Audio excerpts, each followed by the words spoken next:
tayo sa Kabungaon mga siret, mililon mo lang tayo ng yung mga kailangan pa natin doon tayo.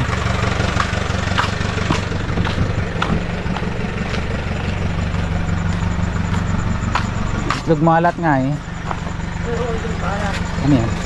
Ito tayo ng lugmalat na ito. Mahal yan, balitok yan. Ganit pagmalat, pangalmusan. Pagkano pong mais nyo? Hello mga ka-share 8. Yan, update tayo. Nandito na tayo yung mga kaganapan dito sa Burgos Project. Bali ko natin dito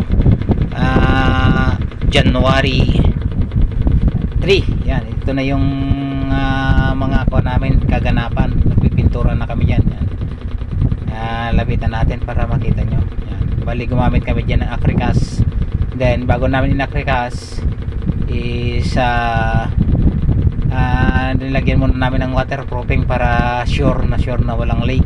Yan na yung mga kaganapan dito. Masilip ko sa inyo mga ka-share it. Ito na yung development. Yan, bali painting na kami. Yan, bali ko na yan, third coat na. Una is flexiband, then spray, and then pintura. Yan. Okay, let's go. Ito naman mga ka-share it, yung harapan niya yan, napinturahan na rin siya. Mga nagmumukhang bahay na.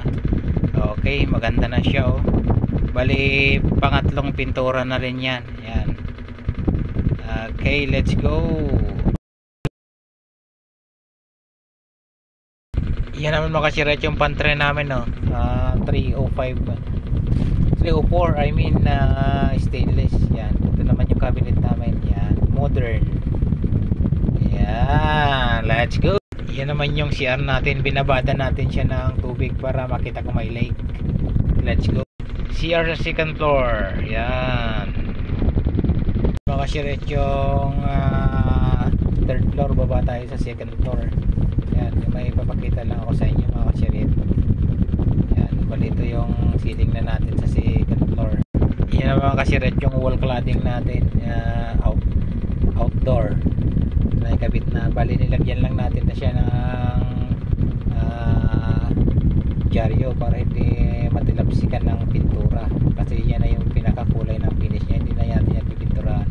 Meron tayong grills din na 2x2. Yan, GI square tube ganda sa taas. And then nilagyan din natin dito sa kabila. Yan, nilagyan din natin yan sa kabila. Medyo pricey lang kasi siya yung mga siret. Ito naman yung high window natin from second floor to fourth floor, yung window natin para magkaroon siya ng elegant look. Ayan, hanggang doon mga siret, highway. Bali yan yung view niya mga siret pag andito tayo sa view deck second floor. Yan, di ba natin tinatanggal yung mga tubo kasi magpipintura pa tayo dyan, and then magkakabit ng mga salamin.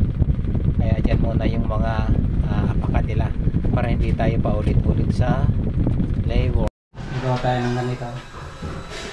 Balik papatungan to ng granite slab. Tapos yung laboratory dito is naka-off siya sa ibabaw.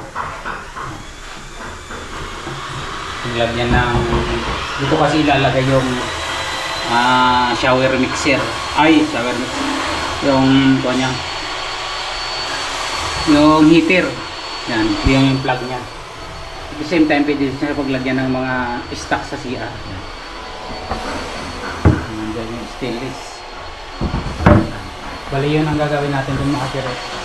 Lahat ng banyo is lalagyan natin ng ganyan. Pinipiliter natin.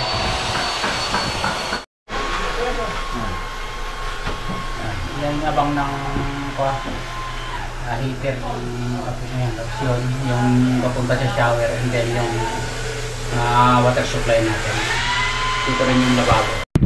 Yan, hanggang dyan na lang mga ka-share yung vlog natin ngayong araw. Abangan nyo po yung mga susunod nating mga vlog sa pagtatapos ng Burgos Project. Maraming salamat. God bless you all. Bye bye.